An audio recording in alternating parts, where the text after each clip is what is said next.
저도 이제 이런 질문들을 하면 되게 싫어하거든요, 사람들이. 제가 이제 얼마 전에 어느 저명한 분이 발표하는 자리에서 전기 자동차에 대해서 얘기를 했어요.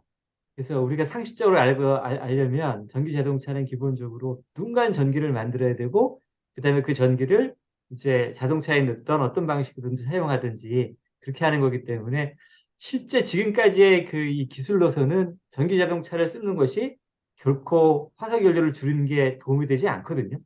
지금까지는 확실합니다. 근데 누구도 그런 얘기를 하나도 안 해요. 그러니까 전기 자동차의 동력을 돌리기 위해서 누가 전기를 만들어야 되는데, 그렇게 만드나 아니면 우리가 지금 가스를 태워서 여기 만드나, 결국 그 마찬가지고 오히려 전기 누수 현상이 더 심하거든요. 그래서 그렇게 얘기를 했더니 그분은 못 알아들으시는 것처럼 하면서 이렇게 말씀하시더라고요. 누구도 전기 자동차가 현재 그와 같은 문제가 있다고 말을 하지도 않고, 그다음에 저처럼 그거 단순한 물리학적 상식만 가지고도 문제가 있다고 문제를 제기해도 사람들이 이렇게 믿지도 않고, 참 당혹스러운 세상에 이런 험악한 얘기를 그 공학자들한테 하시니까 참 어렵긴 하네요. 누가 들어와요, 선생님? 수업에? 네, 저는 뭐, 그, 저는 이제 학부에서 교양 수업을 하니까, 아, 네, 네. 그러니까 뭐, 네, 저는 뭐 이거는 이제 발표를 하는 거지, 제가 뭐, 네. 예, 이제 좀 다릅니다. 그런 면에서는. 근데 그의 요즘 느낌이 어떠냐면 연구 요리를 강제로 저한테 가르치는 그런 느낌이었어요. 네, 예. 요즘 이제 사실은 연구 윤리 하다 보면 정말 내가 이런 걸 다 해야 돼? 막 이런 생각들이 들 때가 있는데, 만약 공학자들이 만약 지금 선생님 강의를 들으면 아마 그런 식으로 반응하지 않을까라는 그런 생각이 좀 드네요. 네, 맞습니다. 그런 부분이 이제 있는데, 예. 다행스러운 것은, 어, 공학자들이, 그러니까 이걸 막 즐겁게, 정말 그렇네, 이제 이렇게 하는 건 당연히 이제 아닌데, 음, 지난 몇십 년 동안의 분위기는 아직 공학자들이 지금까지 해오던 방식의 소통으로는 좀 힘들다 하는 것을 알게 된 거는 맞는 것 같습니다. 음, 네, 이제 두 가지 예를 들 수가 있는데, 하나는 이제 아까 그 말씀드린 원자력 그 관련해서 그때 신한울 4억인가요? 그 이제 뒷담한 원전을 지을 예. 것인가 말 것인가를 가지고 이제 국민 참여 무슨 토론 같은 거를 했는데, 그때 결론이 어떻게 나냐면은 결국은 앞으로 원자력 발전은 좀 자제하는 게 좋지만 기왕 짓기 시작한 건 다 짓자, 이제 이렇게 결론이 났습니다. 음, 그런데 그 결론은 사실은 원자력을 반대하는 사람과 찬성하는 사람 모두 안 좋아하는 결론이었습니다.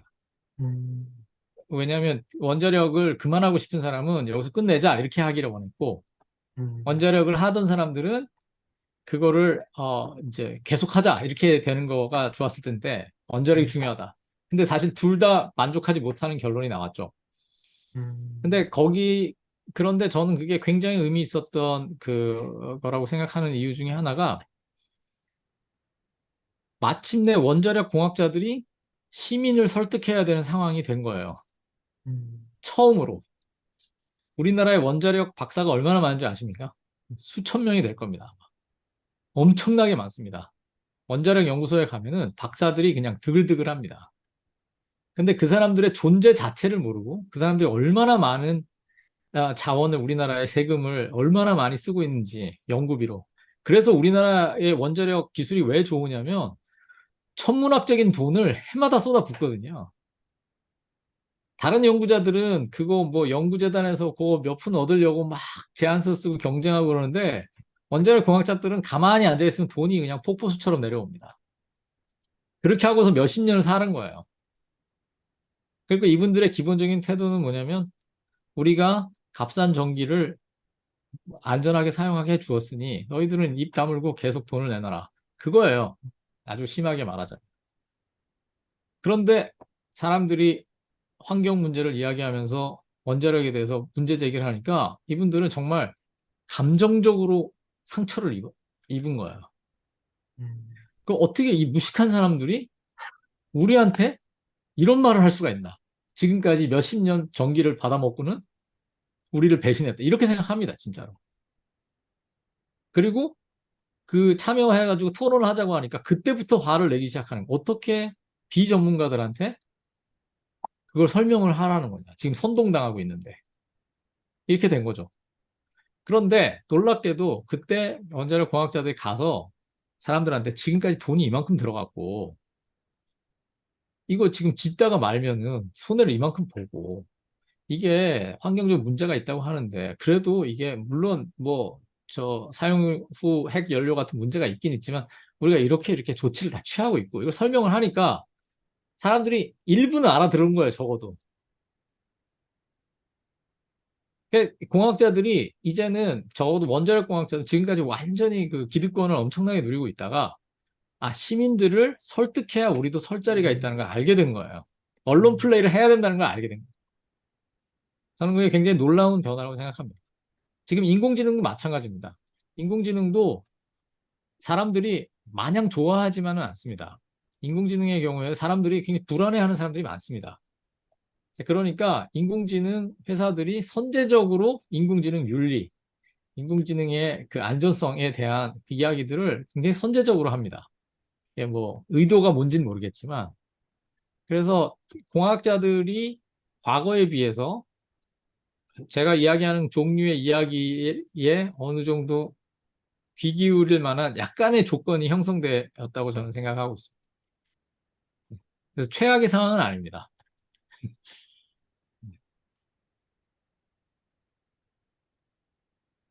네, 예, 국장님. 네, 네, 이 분야에 대해서 문외한이지만 관심이 있어서 잘 들어보고 싶었습니다. 처음엔 저는 공학 윤리가 발전하면 공학 철학이 되는 건가? 제목만 보고는 생각했는데, 아까 그림을 그려주셔서 좀 더 잘 이해가 됐던 것 같고요. 저는 이 공학 철학이 부상하는 이유, 혹은 공학 철학을 부상시키시는 이유가 어떤 것인지 여쭤보고 싶었어요. 그 여러 가지 이유가 있을 수 있겠다 생각했는데 제가 강의를 들으면서 발표 들으면서 느낀 건, 그리고 그냥 제가 추측하기는 시대가 점점 공학이 중요한, 그러니까 우리 인간에게 밀접한 어떤 영향을 끼치는 뭐 AI나 이런 그런 어떤 공학 자체가 훨씬 중요해지는 시대로 들어가서의 문제인 건지, 또는 이제 기술 철학이 어떤 기술 외적인 영역에서 얘기하는 거라면 기술 내적인 영역에서의 어떤 것이 공학 철학이라고 하셨으니까 이건 주체의 문제잖아요. 그러니까 네, 기술을 다루고 있는 공학자가 그 철학의 주체가 되지 못하는 문제에 대해서 뭐 못한다고 할 수도 있고 안 한다고 할 수도 있는데, 하여튼 그런 어떤 주체의 중요성의 문제가 더 대두되고 있기 때문에 그런 것이 문제인 건지, 아니면 뭐랄까 사회적 문제가 계속 이렇게 막 등장하다가 보니까, 그러니까 아니면 혹은 우려가 되니까 이런 식으로 이렇게 가는 이 상황에 대해서, 그러다 보니까 어떤 이 사회적 관리의 차원에서 공학 철학을 자연스럽게 얘기할 수밖에 없는 상황인 건지, 사실 여러 가지가 다 있을 수 있겠다고 생각이 드는데, 이걸 가장 중요한 이유를 뭘로 될 거냐에 따라서 공학 철학에 대한 포지션이나 방향도 달라질 것 같다 생각이 들었거든요. 그래서 혹시 이 부분과 관련해서 말씀해 주실 수 있는지 싶습니다. 네, 제 생각에 이제 가장 중요한 거는 공학이 점점 더 복잡해지고 따라서 고립되고 있다는 것입니다. 네. 고립된다는 말은 뭐냐 하면은 이제는 우리가 공학자들이 하는 일에 그냥 전적으로 믿고 매달려 있을 수밖에 없는 거예요. 그러니까 원자력 공학자들이 원하는 그 상태. 그냥 입을 다물고 전기를 싸게 쓰면서 그냥 하는 대로 그냥 원자력 발전소 하나 더 필요합니다. 그럼 지으세요. 어디다 뭘 묻어야 되겠습니다. 묻으세요. 그냥 그러고 있는 상태인 거죠. 네. 근데 그렇게 되는 상태는 별로 바람직하지 않다고. 그렇다고 해서 기술에 대해서 아무것도 모르는 시민들이 이거 감나라 배나라 하는 이 상황은 공학자들한테도 납득이 안 되는 상황이거든요. 사실은 저는 원자력 공학자들이 굉장히 잘못했다고 생각을 하고 시민들을 지금까지 무시해온 것이 앞으로도 지금 뭐 이번에 정권이 바뀌어서 또 뭐 한동안은 괜찮겠지만 저는 굉장히 큰 대가를 치르게 될 거라고 생각하거든요. 이게 왜냐하면 그 기술에 영향을 받는 사람이 시민이거든요. 그렇잖아요. 정치에 영향을 받는 사람이 시민이기 때문에 시민이 정치가를 뽑잖아요. 그러면 공학에 영향을 받는 사람이 공학 때문에 영향을 받는다면 그 사람이 공학자가 하는 일에 영향을 미쳐야 되거든요. 그러니까 그건 힘의 문제이기 때문에 그거는 다 그렇게 되는 일이기는 한데 그러나 여기에서 이 배타적인 전문성의 문제를 이제 무시할 수 없기 때문에 그럴 때 그 다음에 시민이 아무리 뭐 압력을 준다고 해도 결국은 공학자를 통해서만 뭔가가 일이 될 수 있잖아요. 그런데 놀랍게도 기술 철학은 공학자에 대한 언급이 거의 없어요. 기술 철학의 논의에. 또 기술 공학윤리는 뭐 공학윤리가 물론 이제 확장되면 기술 공학자 철학이 될 수 있는 건데 지금까지 우리가 전통적으로 알고 있는 공학윤리라는 거는 기본적으로 뭐 사기치지 마라. 거짓말하지 마라. 네가 뭐 전기공학자인데 기계공학자가 할 일 하지 마라. 뭐 이런 거예요. 그러니까 굉장히 개인적인 수준에서의 어떤 윤리에 대한 이야기를 이제 많이 하고 있거든요. 그래서 제가 이제 아까 한국형 공학 윤리라고 말씀을 드렸는데, 그거는 이제 한국의 어떤 역사적인 맥락을 파악해서 공학자의 어떤 개인적인 윤리도 이제 알아야 되고, 나아가서 말씀하신 대로 확장한다면 공학자가 좀 더 철학적이 되어야 되는 것이죠. 철학적인 물음을 더 많이 묻도록 요청하는 겁니다. 그러니까 공학자한테 환경 문제에 신경 써 이렇게 요구할 수도 있잖아요. 아니면 뭐 무슨 이 가이드라인을 반드시 지켜 안 지키면은 공장을 폐쇄할 거야. 이런 식으로 이제 접근할 수도 있지만 공학자한테 철학적이 좀 되세요. 좋은 세상이 당신이 생각하기에 좋은 세상이 뭔지 한번 이야기해 보세요. 이렇게 요구할 수도 있다는 거죠. 네. 제가 그 전기차 말씀하시니까 제가 테슬라 전기차 그 모델 3를 제가 예약했었거든요. 100만 원, 1000불인가 주고서 예약을 했어요. 제가 3분짜리 동영상 보고 예약했는데 그 동영상에 보면 일론 머스크가 자기가 왜 전기차를 만드는지를 이야기합니다. 왜 전기차를 만든가? 화석 연료로는 안 된다. 그냥 전기차를 만들겠다. 그리고 나는 그 전기를 다 태양광으로 해서 미국에서 테슬라 사는 사람 다 공짜로 하게 하겠다. 그 사람은 나름대로 그거에 완벽하진 않더라도 나름대로의 그림을 딱 가지고 차를 파는 거예요. 근데 그때는 설계도밖에 없었어요, 차에. 근데 저는 그걸 보고 저는 일단 첨부를 넣어놨습니다. 물론 나중에 차 값이 비싸져서 저는 못 샀는데, 아, 그런데 현대자동차는 절대로 그런 말을 하지 않습니다. 그 참 이상해요. 몇 년이 지났는데. 지금도 우리 차는 빨리 갑니다. 편안합니다. 그 얘기만 계속 하는 거예요. 저는 일론 머스크가 이상한 사람이어서 지금 보면 좀 이상한 사람이긴 한데, 그러나 저는 광고가 일론 머스크 하는 식으로 나왔어야 된다고 생각합니다. 그게 진심이든 아니든. 그러니까 내가 만드는 기술이 세상을 더 나은 곳으로 만든다. 라는 것에 대한 그 나은 곳이라는 것의 수준이 더 빨리 갑니다. 더 편안합니다. 보다 화석 연료로는 안 됩니다. 이제 다른 길을 찾아야 됩니다. 라는 수준으로 올라가야 된다고 생각하고 그게 공학자의 어떤 철학적인 소양을 통해서 올라갈 수 있다고 저는 생각을 합니다. 그러니까 공학자가 진짜 그렇게 생각하면서 일을 한다면 세상이 달라질 수 있다고 생각하는 거죠.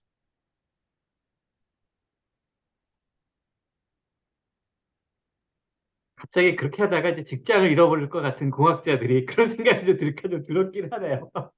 아니, 그러니까, 근데요, 이게 제가 서울대에서 공학윤리를 제일 처음 가르쳤거든요. 그때 어떤 공대 교수님이 약간 이렇게 정신이 없어가지고 저한테 이제 공학윤리 수업을 하나 준 거예요. 그래서 이제 그 공학윤리 수업하다가 제가 공학자들이 환경에 대해서 신경을 써야 되는 책임이 있다. 이제 그런 얘기를 하니까 어떤 친구가 손을 들고 저희 교수님이 환경 문제는 우리하고 아무 상관이 없다고 얘기했다는 거예요.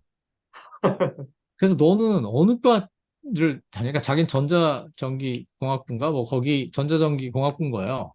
전기전자. 그러니까 그때만 해도 전기전자공학부에서 그게 지금부터 뭐 한 20년 전일 텐데 20년 전에 어 전자공학과에서 환경 문제하고 우리하고 아무 상관이 없다고 얘기한 거예요. 이게 상상이 음, 되세요, 지금? 음, 네. 근데 지금 그렇지 않거든요. 지금 그렇지 않거든요. 그걸 생각 안 하면은 전자공학 교수님이 잘려요. 자, 그러니까 이게 어떤 가치가 공학 설계에 들어가는 어떤 통로들이 있을 텐데, 지금까지는 외부의 압력을 통해서 들어갔다면, 음. 이게 다른 방식으로도 기준이 바뀔 수 있다고 저는 생각을 하는 거고, 저는 이제 다른 길을 뚫어볼 수 있다고 생각하는 건데, 공학자 안에서도 이게 이제 가능하다고 생각을 하는 것입니다.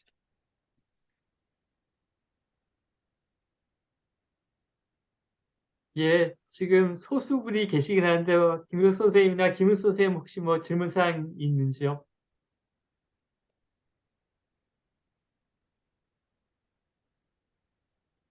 저는 음성으로 질문이, 들려드립니다.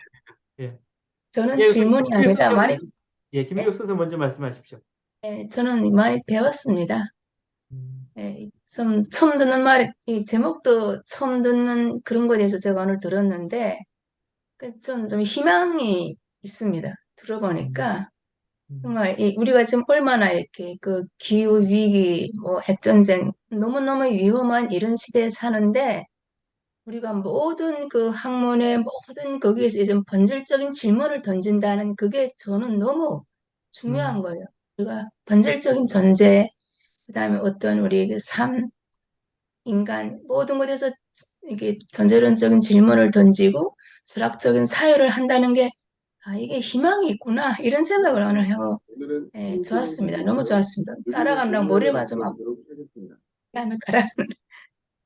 하여튼 좀 희망을 가지게 되었습니다. 네, 감사합니다. 네, 감사합니다. 혹시 김은수 선생님 뭐 하시는 말씀 있으세요?